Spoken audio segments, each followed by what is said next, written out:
I am a Christian, or so I say I am. But what does that mean?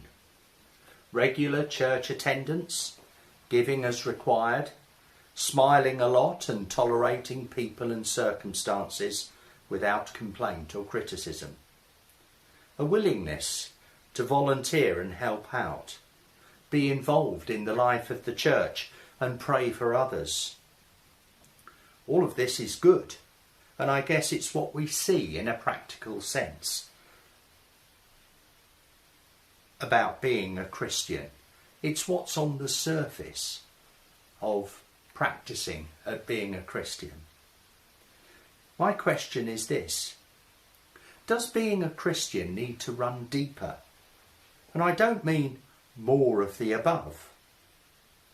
The word Christian is a derivative of Christ, to walk in his footsteps, to be like Jesus in our daily lives. Our reading today sets out three very important elements about being Christian. First, a willingness to accept who Jesus is. Second, to understand and accept his message. And third, to accept Jesus Christ into the fabric of our lives and allow our lives to be guided by him. So what does accepting Jesus mean? It is strange that the Jews who were desperate to welcome a new Messiah rejected Jesus. They were like children arguing over what game to play in the school playground. Whatever is suggested, someone takes the contrary view. And whatever was suggested, they didn't want to do it, no matter what was offered. They found fault in it. A right contrary Mary, as my mum used to say. They found fault with John for isolating himself from society. They found fault with Jesus for mixing with all kinds of people. He ate with them, laughed with them in times of joy, and wept with them in times of sorrow. He was labelled by some as a socialite, a glutton, and a drunkard. The fact is, when people do not want to listen to the truth, they will always find an excuse not to. They're not even consistent in their criticism, so long as they can justify themselves or justify to themselves a reason to reject the messenger. Jesus says wisdom is proved right by their actions. We see that John moved people's hearts to God, and Jesus inspired people to find a new life in him. All this despite what the cynical critics had to say. It would do us well to stop judging people and churches by our own prejudices and perversities, and give thanks for any person or any way of church that can bring people nearer to God. How often do we pass judgment and fail to stop and think, well, what would Jesus say if he was here now?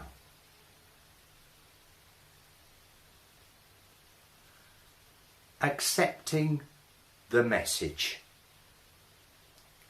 Well, here Jesus talks about God's truth being hidden from the intellectuals and understood by children. This is not a condemnation of intellect, but a condemnation of intellectual pride. I know better. It's not cleverness which shuts out, it's pride. It's not stupidity that admits ideas in, it's humility.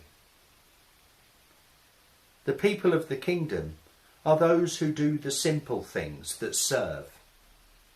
People hear God's word in church, not just through the words of the preacher, but because someone unlocked the church doors to let them in. I can remember myself sitting in church before ever I committed myself properly as a Christian. And I would say to myself, well, there are so many questions. What about this? What about that? I can't accept all this unless these questions are answered. The more I asked, the less I understood. Then I realised I just needed to accept Jesus and what he had to say. And once I made that commitment, once I had the humility to lay aside my intellectual questions, my intellectual pride, and allowed Christ into my life,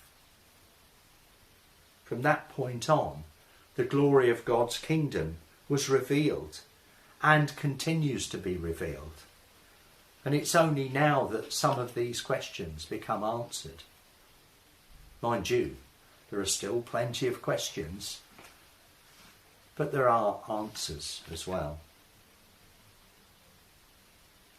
Accepting Christ into our lives. Now, is church a place of do's and don'ts? Is living a Christian life about making sure we avoid everything that just might lead us astray, with a serious and dour outlook on life and every possible pitfall that has to offer? When we enter church, do we look forward to a joyous time of celebration or a jolly good telling off for what we've been doing over the last week?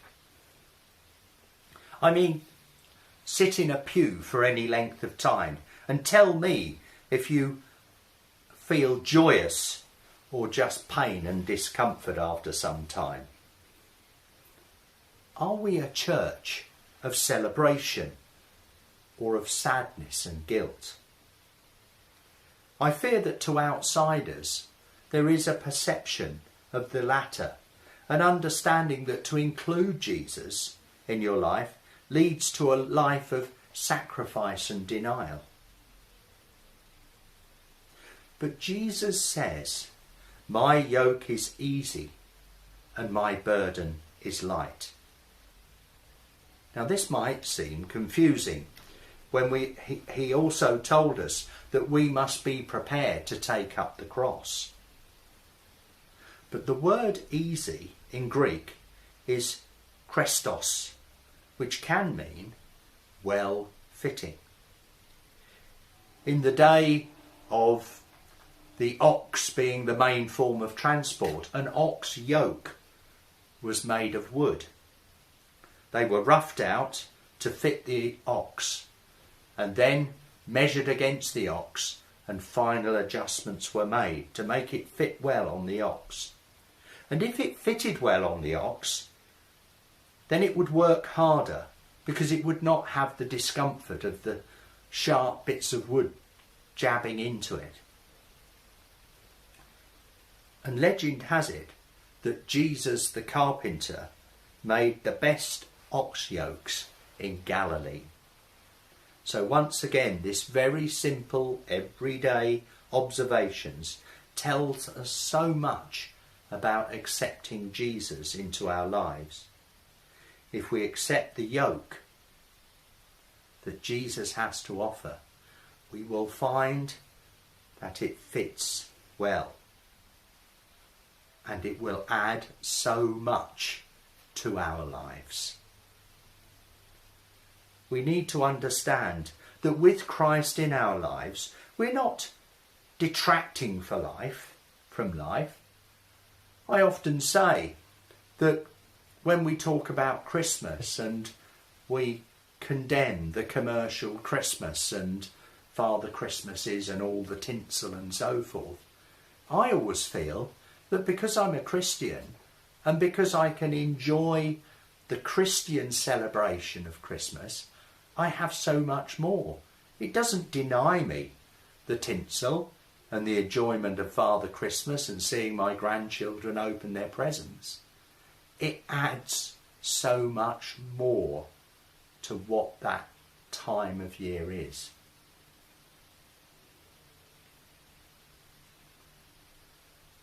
Accepting Christ in our lives doesn't mean taking away. What we're doing is adding so much to our lives that worldly things just cannot provide. In all of this, the key word is acceptance. We don't pay for, we don't earn Christ in our lives. His gift is given by grace to all who are willing to say, yes, it is I, Lord. Without Jesus in your life, it is a struggle. I'm reminded of the story of the small boy who found a large rock in his sandpit in the garden. Try as he might, he tried to shift this rock. He was pushing it with his feet and trying to move it with his hands, and his fingers were sore, and he was crying, and he was left in tears of frustration and very sore hands. His father was watching him through all this, and he went up to him and said, "Why don't you use all the strength you have?" And the boy sobbed back, "I did, Daddy. I really tried." His father replied, "No, you did not use all your strength because you didn't ask me." With that, he reached down and quite easily lifted the rock out of the sandpit. You see, we don't need to carry the cross of guilt. Jesus did that for us to set us free. What we need to do is live that life that Christ promised us. All we have to do is accept. Accepting Christ into our lives opens up a world of possibilities and a life richer than we can ever imagine. And the thing is, all we have to do is walk into his open arms and accept him. Amen.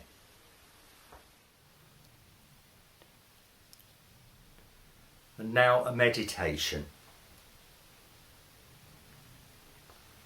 I did not know his name when he said, "Come," and took my arm in his and led me to his gate, as if the house was his and I his guest. I did not know his name when he said, "Listen," and spoke of other folk I never knew, but who were soon to come and knock at my door. I did not know his name when he said mine, and asked for loaves of bread, a glass of wine, and 2 small copper coins for the one old dear who'd just arrived. I did not know his name when he said, "Take," and at my table with his friends he broke a roll and shared a glass, and said, "This is for you," and sang a love song to us all. I never knew his name until he rose to leave and kissed me on the brow and said, "I'm with you always now." I said, "My Lord." He keeps his word. Amen. And now we're going to sing our last hymn, "I Cannot Tell."